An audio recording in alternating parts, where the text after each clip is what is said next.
बड़ा वो नहीं है जिसको जगत बड़ा कहता है, बड़ा वो है माई बाप जो सबके भीतर बड़प्पन का दर्शन करता है।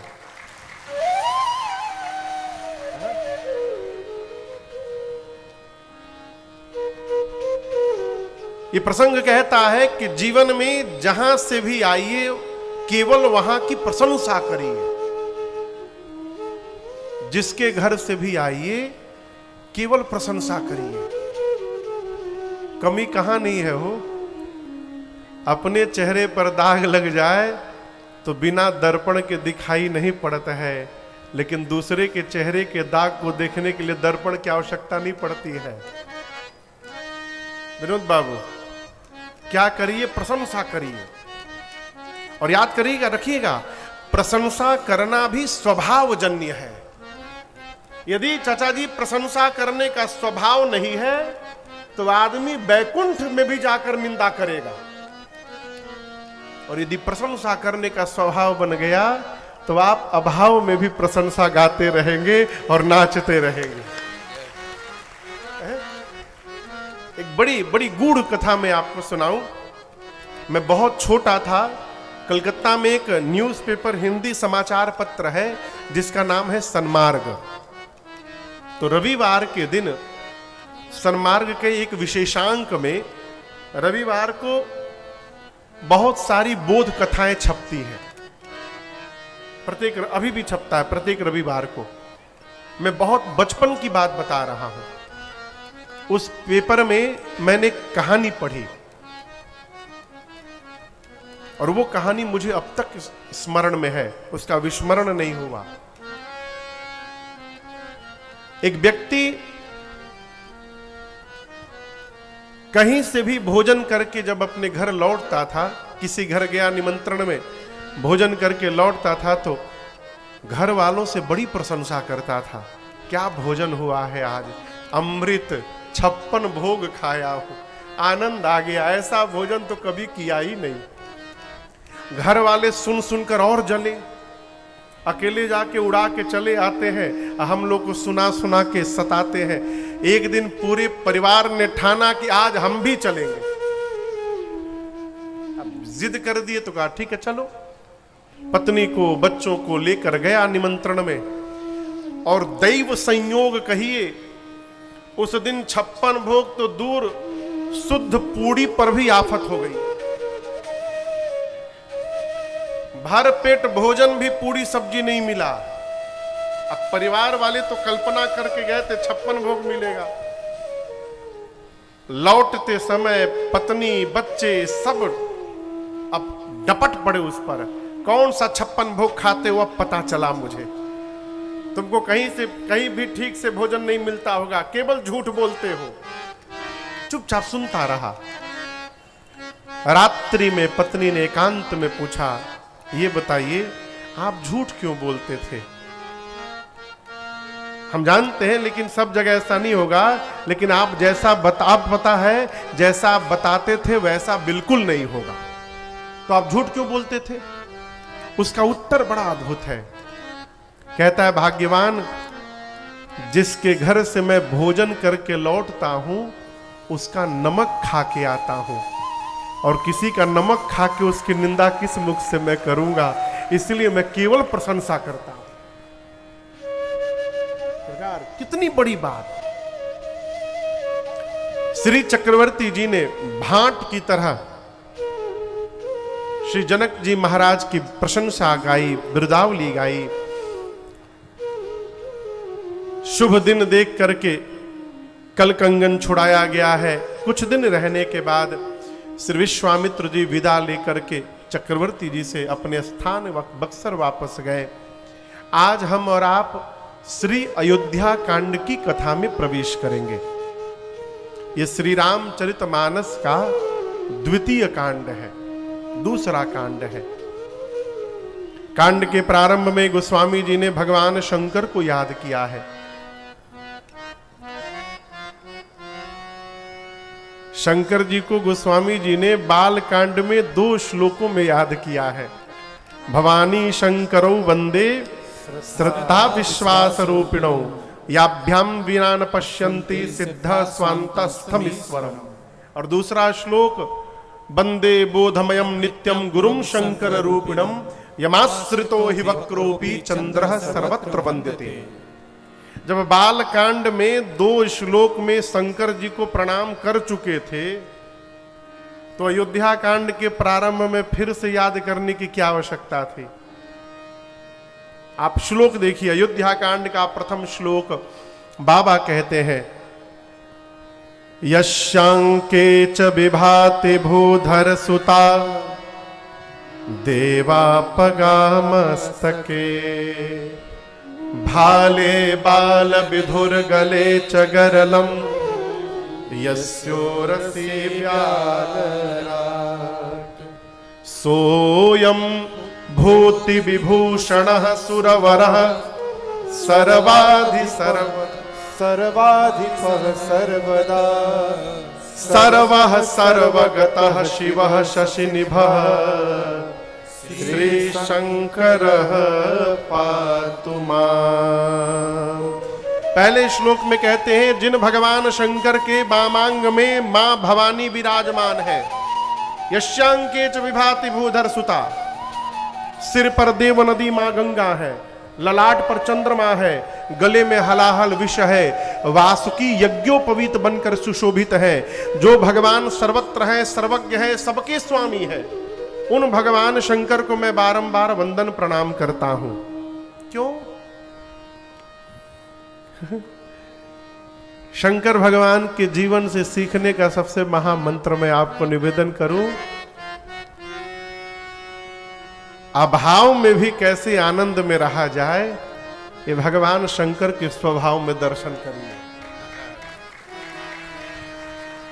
ऐसा नहीं कि उनके पास कुछ है नहीं और कुछ ला नहीं सकते, वो रखते नहीं अपने पास। क्यों? जो अपनी चिंता करेगा वो जगत का कभी कल्याण नहीं कर सकता है। स्वामी विवेकानंद जी कहते हैं, परिवार को सुखी करना हो तो अपने सुख का त्याग करना पड़ेगा।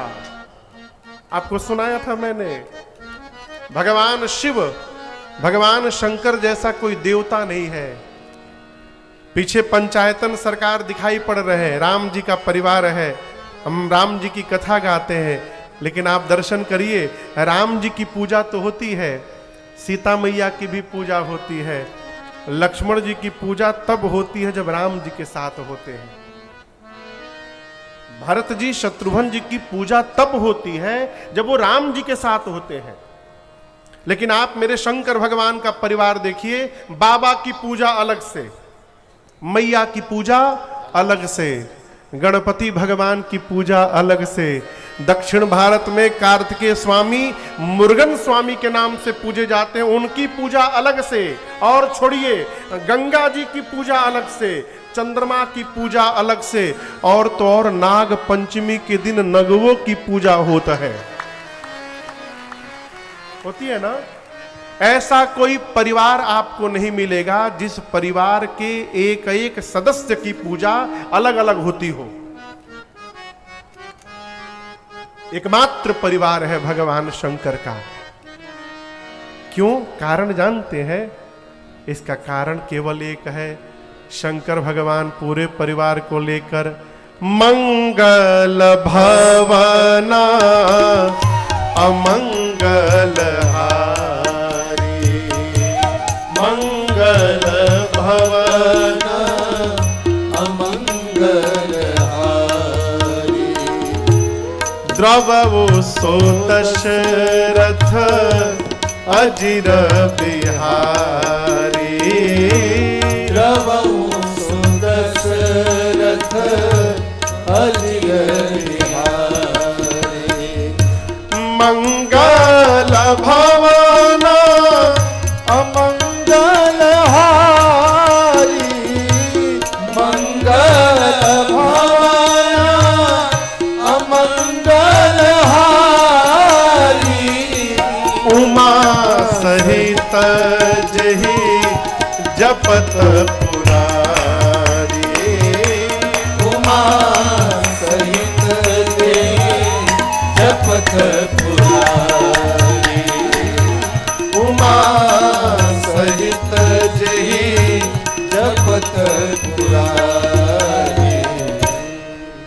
भगवान शंकर पूरे परिवार के साथ दिन रात राम जी का भजन करते हैं। ये भजन का प्रभाव है कि भगवान शंकर का परिवार के प्रत्येक सदस्य की पूजा वंदना अलग अलग की जाती है। भजन जीवन में किया गया सत्कर्म ही हमको जगत में प्रतिष्ठा प्रदान कराता है, जो अक्षुण प्रतिष्ठा होती है। और दूसरी बात,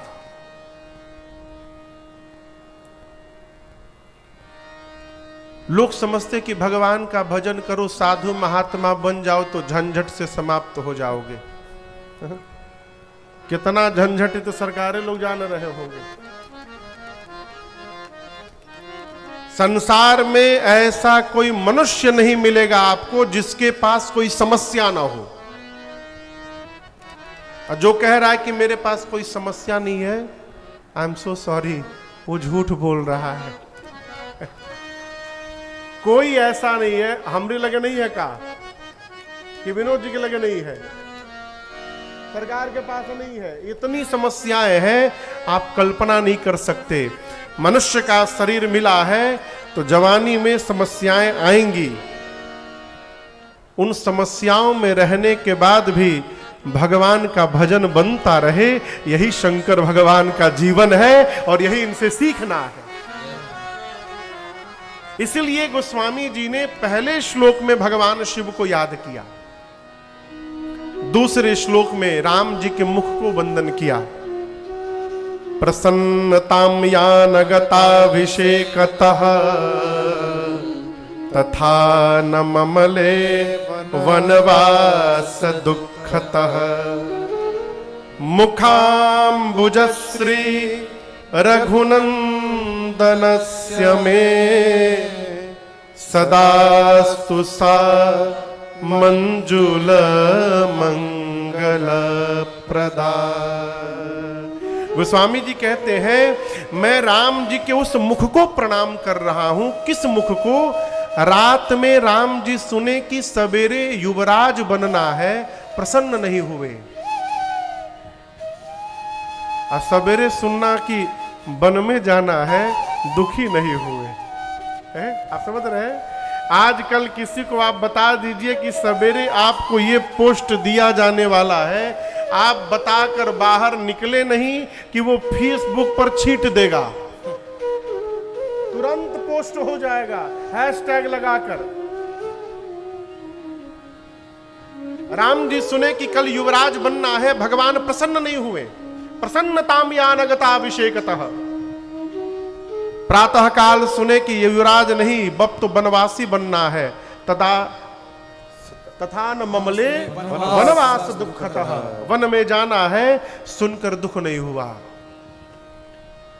हर परिस्थिति में राम जी का जो मुख एक समान रहता है, गोस्वामी जी कहते हैं मैं उस मुख को बारंबार वंदन प्रणाम करता हूं। यही मुख भक्तों का मंगल करने वाला है। तीसरा श्लोक, ये दूसरा श्लोक क्यों लिखा? जीवन में आनंद पूर्वक यदि रहना चाहते हैं तो परिस्थिति को स्वीकार करने का स्वभाव बनाइए। क्या करने का? स्वीकार। कई बच्चे नंबर कम आता है तो सुसाइड कर लेते हैं। एक परीक्षा का नंबर हमारे जीवन को निर्धारित नहीं कर सकता है। एक परीक्षा का नंबर हमारे जीवन को निर्धारित नहीं कर सकता। अंगूठा लगाने वाले लोग भी जगत में क्रांति करके बैठे हुए हैं। अंगूठा लगाने वाले लोग भी संसार में क्रांति करके बैठे हैं। और 100% नंबर लाने वालों को भी मैंने देखा है, घर में पागल बन करके बैठे हैं। मैंने देखा है। परीक्षा मनुष्य को अपना 100% देना चाहिए। अपना 100%। मैं किसी को, हमसे लोग पूछते हैं महाराज जी हमारे लिए क्या आज्ञा है? एक काम करिए, आपको जो भगवान ने काम सौंपा है ईमानदारी से अपना काम करिए। बस आप जो काम करते हैं, जो मनुष्य ईमान पूर्वक, नैतिकता पूर्वक, धर्म पूर्वक अपने कर्तव्य का पालन करता है, वो 24 घंटा भजन करता है। मजीरा लेकर गाना भजन नहीं है। यदि अपने आप दायित्व का निर्वहन धर्म पूर्वक कर रहे हैं तो आप भजन में ही जी रहे हैं। माताएं यदि भाव से भोजन बना रही हैं तो ये भोजन बनाना ही इनके जीवन का भजन है। यदि मन में ये भाव हो गया कि ये भोजन ठाकुर जी को भोग लगेगा, ये भोजन बनाना ही भजन है, अलग से कुछ करने की आवश्यकता नहीं है। आपको समझ में बात आ रही है मेरी? स्वीकार करने का स्वभाव बनाइए। किसी महापुरुष की बात मैं आपको कह रहा हूं, मैंने सुनी है किसी महापुरुष से, उनकी बात मैं आपको आगे पहुंचा रहा हूं। उन्होंने प्रश्न किया लोगों से, क्या आपके जीवन में कोई समस्या है? मैं पूछ रहा हूं, आप लोग के जीवन में कोई समस्या है? जोर से बोलिए। हाँ है, ठीक, अच्छी बात। अब एक दूसरा प्रश्न पूछ रहा हूं, उसका 2 उत्तर होगा, हां चाहे ना। आप समझ रहे हैं ना? फिर मैं प्रश्न पूछूंगा, उसका 2 उत्तर होगा, या तो हां या तो ना। आप लोग हां बोलिएगा। क्या बोलना है? हाँ, याद रहेगा ना? हां बोलना है। फिर से आइए शुरू से। आप लोगों के जीवन में कोई समस्या है? जोर से। हां। फिर पूछ रहा हूं दूसरा प्रश्न, इसका उत्तर हां देना है। क्या उस समस्या का समाधान आपके हाथ में है? तो किस बात की चिंता?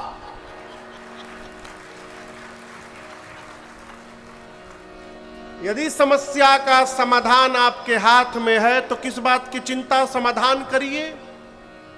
अब ना बोलिएगा, ना। क्या बोलिएगा? फिर से आइए। क्या जीवन में कोई समस्या है? हां। हां बोलिए। हां। अब इसके बाद वाले में ना बोलना है। पहले हां बोले थे, हाँ, अब ना बोलना है। क्या उस समस्या का समाधान आपके हाथ में है? तो किस बात की चिंता? बड़ा गंभीर विषय है। यदि समस्या का समाधान आप कर सकते हैं तो क्यों रोना? समाधान करिए। और जब आप कुछ कर ही नहीं सकते तो फिर क्यों रोना? जो होगा उसको देखा जाएगा। आनंद में रहिए। आप कर सकते हैं तो करिए, नहीं कर सकते तो काहे रोना? अरे मरना ही है तो आज क्यों मरना? जब आएगा तब मरा जाएगा।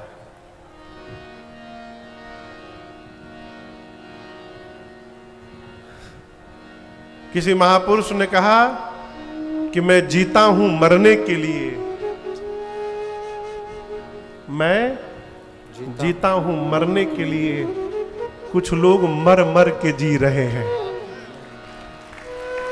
आप समझ रहे हैं? मरना तो निश्चित है, आज नहीं मरना है, आनंद में रहना है। जीवन में परिस्थिति को स्वीकार करने का स्वभाव बनाइए, आप अभाव में भी नाचते हुए दिखाई पड़ेंगे। इसलिए गोस्वामी जी ने दूसरे श्लोक में राम जी के मुख को वंदन किया। तीसरा श्लोक, मेरे पीछे स्वरूप का दर्शन करिए। कहते हैं, नीलांबुज श्यामल कोमलांगम सीता समारो पितबाम भागम पाणौ महा सायक चारुचापम नमामि रामम रघुवंशनाथम। स्वामी जी कहते हैं, नील अंबुज यानी नीले बादल के समान जिनका रंग है। नीलांबुज श्यामल कोमलांगम, जिनके श्याम वर्ण के कोमल कोमल अंग हैं।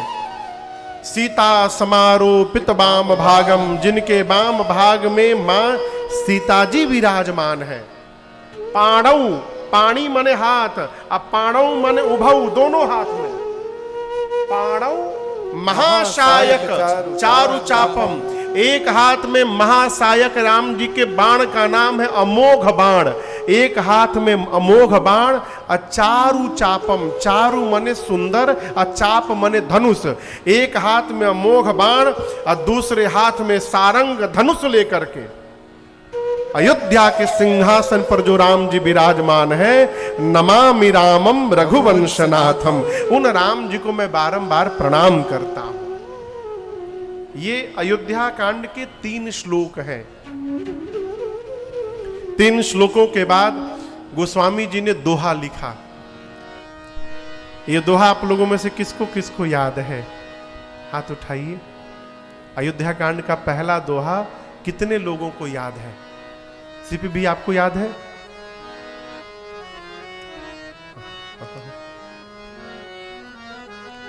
चारे 5 लोग उठा रहे हैं, किसी को याद नहीं है ना? सबको याद है। आइए साथ में गाइए मेरे।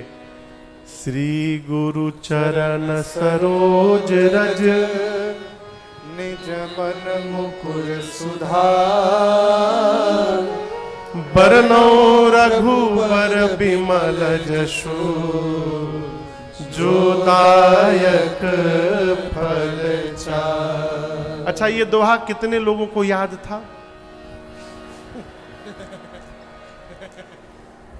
महापुरुष कितने लोग को याद था? पहले क्यों नहीं हाथ उठाए? महाराज हमको तो ध्यान ही नहीं था कि रामचरितमानस का दोहा है, हम तो हनुमान चालीसा का मान के बैठे थे। मानस जी को लाल कपड़ा में बांध के सवेरे शाम अगरबत्ती दिखाने से कुछ नहीं होगा। कई लोग, श्री रामचरितमानस किनके किनके घर में है? हाथ नीचे करिए। कितने लोग डेली पढ़ते हैं? दर्शन करिए। मानस जी को लाल कपड़ा में बांधकर आरती न उतारिए, इससे कुछ नहीं होगा। मानस जी जब तक इस मानस में नहीं आएंगी तब तक जनमानस पर इसका प्रभाव नहीं पड़ेगा। इसलिए नियम बनाकर एक दोहा ही पढ़िए, लेकिन नित्य पढ़िए। पुस्तके पढ़ी विद्या पर हस्ते गतम धनम। किताब में पढ़ी हुई विद्या का आप लाभ तब तक नहीं ले सकते जब तक उसको पढ़ के किताब से बाहर न ले आवे। उसी प्रकार आपका रुपया यदि हमारे पास है तो उस रुपया का सुख आप नहीं ले सकते हैं। भले आप कहते रहिए महाराज जी के लगे हमारे 1 लाख बा आप बोले रहिए, जीवन भर बोलते रहिए महाराज जी के लगे हमारे 1 लाख बा, आप बोलते रहिए, उसका लाभ आपको मिलने वाला नहीं है जब तक महाराज जी आपके हाथ में नहीं रख देंगे तब तक। लेकिन हमारे लगे क्योंकि रुपया नहीं, हम पहले ही बता दे रहे हैं। कुछ लोगों के हैं जो हम लौटा देंगे, है। हम ही बताएंगे नहीं के है। ये तो आनंद का विषय है। मानस जी को पढ़ने का स्वभाव बनाइए। बिना पढ़े कल्याण होने वाला नहीं है हो। कथा तो हम 9 दिन सुना के चले जाएंगे, 10वें दिन क्या होगा? इसलिए हम नहीं कहते कि आप 1 घंटा पढ़िए, नियम बनाइए। अभी हमारे एक भैया आए थे नागपुर से, देवानंद भैया, कमरे में बैठे थे। रिश्ते में हमारे साले लगते हैं वो, लेकिन उम्र में हमसे बड़े हैं बहुत, तो हम बचपन से उनको भैया भैया ही कहते हैं। तो नागपुर से अभी आए थे, हमसे बोले राजन बाबू दरभंगा में आपकी मैंने कथा सुनी थी पहली बार, उसके पहले मैं कथा सुनता नहीं था। आपकी एक बात मैंने सुनी और मुझे इतना धक्का लगा, यही बात जो भी आपको सुनाया कि लोग मानस जी को लाल कपड़े में बांध के रखते हैं और आरती उतारते हैं, मुझे बात स्पर्श कर गया। अब मैंने नियम बनाया कि मैं डेली नित्य श्री रामचरितमानस का 1 चौपाई याद करूंगा, 1 चौपाई। और उस नियम को आज तक मैं पालन कर रहा हूं और उसको करते करते आज बहुत सारी चौपाइयां हमको याद हो गई हैं और कई चौपाई हमको सुनाए बैठ के। आप न 1 घंटा पढ़िए, 10 घंटा पढ़िए, 5 मिनट भी न पढ़िए, एक चौपाई को पढ़ने में और याद करने में 1 मिनट लगेगा। कितना? यदि 1 मिनट भी हमको अपने सनातन धर्म के रक्षण में नहीं लगा सकते हैं तो हम मनुष्य कहलाने के अधिकारी नहीं हैं, हमसे अच्छे पशु जी रहे हैं। आप समझ रहे मेरी बात को? इसलिए मानस जी के प्रति यदि समर्पण दिखाना है तो मानस जी को पढ़िए, 1 चौपाई पढ़िए, लेकिन नित्य पढ़िए। गोस्वामी तुलसीदास जी ने अयोध्या कांड का पहला दोहा लिखा, श्री गुर चरण सरोज रज निज मन मुकुर सुधा, बरनऊ रघुबर बिमल जश जो दायक फल चार। गोस्वामी जी कहते हैं, मैं गुरुदेव भगवान के चरण रज से अपने मन रूपी दर्पण, मुकुर यानी दर्पण, अपने मन के शीशे को साफ कर रहा हूं। क्यों? नहाने के बाद सवेरे सवेरे शीशा के सामने जाते हैं ना, और जिसके सिर पर बाल है वो तो जाइबे करेगा, जिसका बाल नहीं उसको क्या मतलब, जाने कोई मतलब नहीं है, जहां रहे वही ठीक है। शीशे के सामने जाते हैं आप, यदि दर्पण पर धूल लगा हो, मैल जमा हो, अपना चेहरा दिखाई देगा? नहीं दिखेगा। जैसे दर्पण पर मैल लग जाए अपना मुख नहीं दिखता, उसी प्रकार मन के दर्पण पर मैल जम जाए तो भगवान की कथा समझ में नहीं आती। और ये साफ कैसे होगा? गुरुदेव भगवान के चरण रज की कृपा से, दूसरा कोई उपाय नहीं है। गोस्वामी जी गुरुदेव भगवान के चरण से, रज से मन को निर्मल कर रहे हैं। ये कथा कहती है, जितना शीघ्र हो सके सदगुरु की शरण में पहुंचिए। कहां पहुंचिए? सदगुरु की शरण में। कहां मिलेंगे महाराज? आप भगवान का नाम जपना प्रारंभ करिए। कई लोग कहते हैं, महाराज क्या जरूरी है कि गुरु जी के मुख से ही भगवत नाम की दीक्षा लेकर राम राम जपा जाए? यदि हम बिना दीक्षा लिए राम राम जपेंगे तो काम नहीं करेगा। 100% करेगा, 100% करेगा। आप जपना शुरू करिए, बिना दीक्षा लिए नाम जपना शुरू करिए। यदि आप श्रद्धा से नाम जपेंगे तो ये नाम जप ही आपको सदगुरु के पास लेके चला जाएगा। ये नाम जप ही मिला देगा सदगुरु से, और सदगुरु मिलेंगे, दिशा देंगे। और जब गुरु की दिशा मिलेगी तो राजन को देखिए, कारखाना चलाने वाला राजन राम कथावाचक बन के बैठा हुआ है। ये सदगुरु की दिशा का परिणाम है, मेरे पूज्य महाराज श्री की दिशा का परिणाम है। मेरा बदला पीठ से कह रहा हूं, आपका भी बदलेगा। आप करके तो देखिए, करके देखिए। कई लोग कहते हैं, महाराज अभी तो बहुत झंझट है, बुढ़ापे में जाएंगे। कहा जी बुढ़ापे में? घुटना में दर्द हो जाएगा, चल नहीं पाइएगा, आंख से दिखाई नहीं पड़ेगा, जाइएगा तो ऐसे से देखना पड़ेगा, दांत टूट जाएगा, कहिएगा राम आम निकलेगा, कान से सुनाई नहीं पड़ेगा। क्या गारंटी है कि तब तक रहा जाएगा? अरे किस धुन में बैठा बावरे,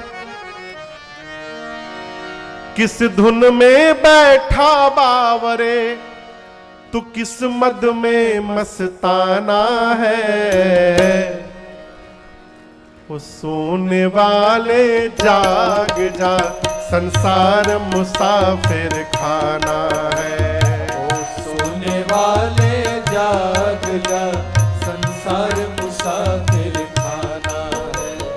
किस धुन में बैठा बावरे, किस धुन में बैठा बावरे, किस मद में तू मस्ताना है। वो सोने वाले जाग जा, संसार मुसाफिर खाना है।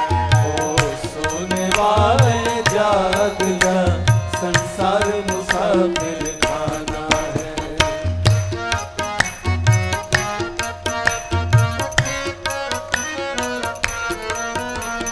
क्या लेकर आया था जग में, फिर क्या लेकर जाएगा, फिर क्या लेकर जाएगा, फिर क्या लेकर जाएगा। तू क्या लेकर आया था जग में, फिर क्या लेकर जाएगा, फिर क्या लेकर जाएगा, फिर क्या लेकर जाएगा। मुट्ठी बांधे आया जग में, मुट्ठी बांधे आया जग में, फिर हाथ पसारे जाना है। ओ सोने वाले जाग जा, संसार मुसाफिर खाना। ओ सोने वाले जाग जा, संसार मुसाफिर खाना।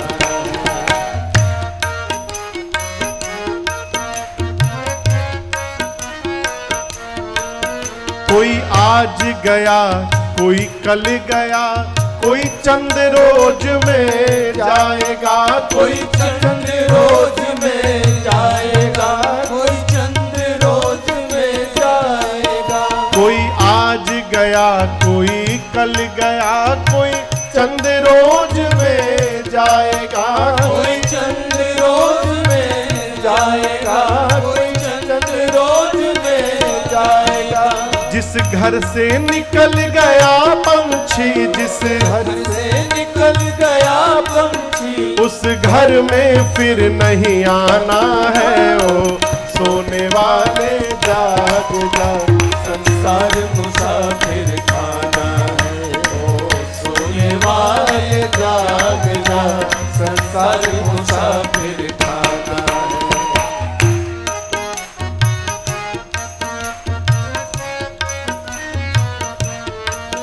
सुत मातु पिता बांधव नारी, धन धाम यहीं रह जाएगा, धन धाम यहीं रह जाएगा, धन धाम यहीं रह जाएगा। सुत मातु पिता बांधव नारी, धन धाम यहीं रह जाएगा, धन धाम यहीं रह जाएगा, धन धाम यहीं रह जाएगा।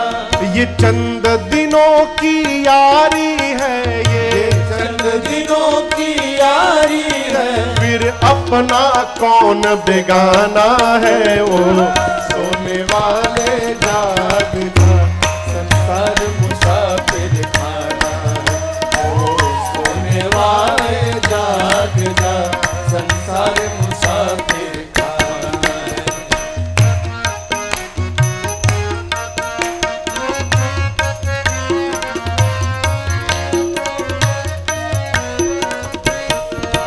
कहे भिक्षु यति हरि नाम जपो, फिर ऐसा समय न आएगा, फिर ऐसा समय न आएगा। कहे भिक्षु यति हरि नाम जपो, फिर ऐसा समय न आएगा, फिर ऐसा समय न आएगा।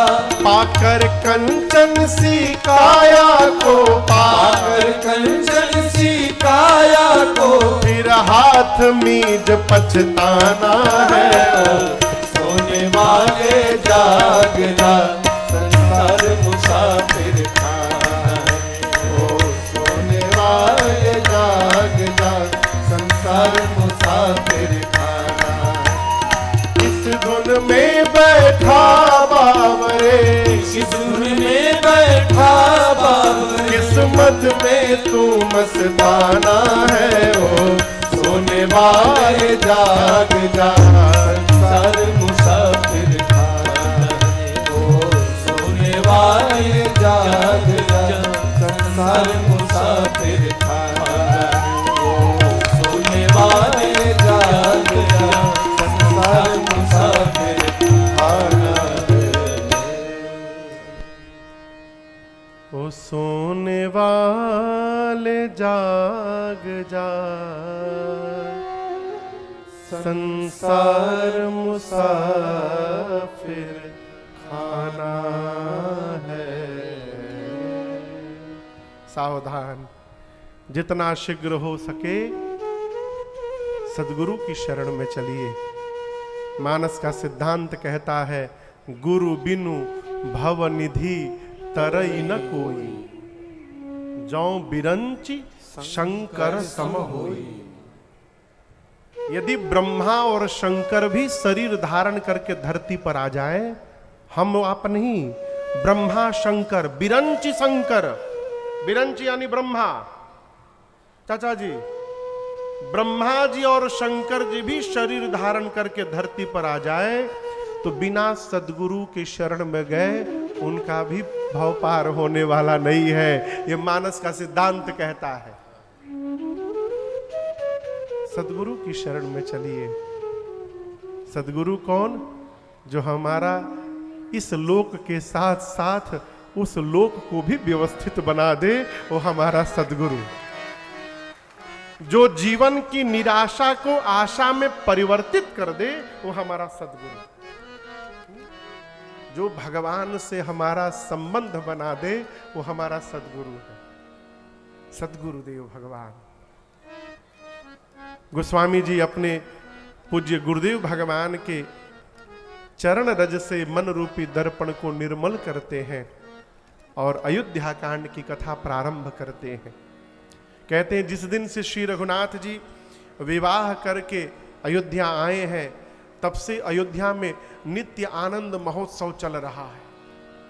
नित नव मंगल मोद बधाई। और आपको सुनकर आश्चर्य लगेगा, आपके घर कोई विवाह मंगल महोत्सव हो जाए तो कितने दिन तक उत्सव मनाते हैं? पूछ रहा हूं। 5-10 दिन? 10 दिन बहुत बोल दिए आप। आजकल तो बिहवे के दिन आधा रिश्तेदार चले जा रहे हैं मुंह दिखाकर, हम आ गए, नोट कर लीजिए, ये पकड़िए लिफाफा, हमको मीटिंग पकड़ने जाना है, चले गए। बियाह के बेरा 4 लोग रहते हैं, 4 से 5 लोग। देहात में अबहिनो थोड़ा ठीक है, शहर में तो ठाकुर जी मालिक है। हमारे घर हमारी भैया की बारात गई थी, 3 दिन बारात रुकी थी। 1998 में चाचा जी थे उस शादी में, और सारे बाराती रुके थे 3 दिन। खूब आनंद महोत्सव हुआ। आपको सुनकर आश्चर्य होगा, राम जी विवाह करके लौटे, 11 वर्ष तक ये उत्सव चलता रहा। कितने दिन तक? 11 वर्षों तक नित नव मंगल मोद बधाई। अयोध्यावासी सब प्रकार से सुखी हैं। ऐसा मानिए कि रिद्धि सिद्धि रूपी नदियां अयोध्या रूपी समुद्र की ओर दिन रात दौड़ रही हो। सब विधि सब पुर लोग सुखारी, रामचंद मुख चंद निहारी। भगवान का दर्शन करके अयोध्यावासी आनंद में है। कितने वर्ष? 11 वर्ष। अयोध्यावासी नित्य भगवान शंकर से प्रार्थना करते, प्रभु आपने हमारी सभी मनोकामनाओं को पूर्ण कर दिया, अब आखिरी मनोकामना है, आप अक्षत। अक्षत मने? अक्षत मने अक्षत नहीं, अक्षत यानी रहते हुए, अपने रहते हुए। आप अक्षत युवराज पद, राम ही देऊ नरेश। अयोध्यावासी नित्य भगवान शिव से प्रार्थना करते हैं कि हे बाबा आप ऐसा कुछ करिए, अपने जीते जी दशरथ जी राम जी को युवराज बना दे।